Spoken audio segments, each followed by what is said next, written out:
What is up guys, Stan at this side. So in this video, I'm going to show you how to sync Trello with Apple Calendar. So let's get started. First, you need to head over to the Trello website, and now from here, you need to log in or sign up, and then you need to create a new board, or if you already have a board, you need to select that. Now, after coming into your board, you need to click on this power-ups icon here on the right side, which is the rocket-like icon. And after clicking, you need to click on Add Power-Ups. After clicking on Add Power-Ups on the left side in the search bar, type in Calendar,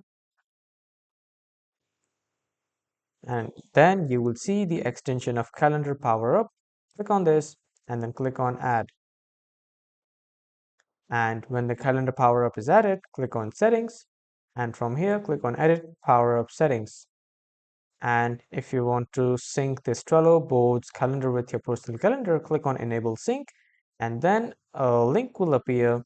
From here, you just need to copy this link, and after that, you need to paste it on your Apple Calendar. And when you paste it, it will automatically sync this calendar to your Apple Calendar, and this is how you can sync Trello with Apple Calendar. And that was all for this video, everyone. Thank you for watching.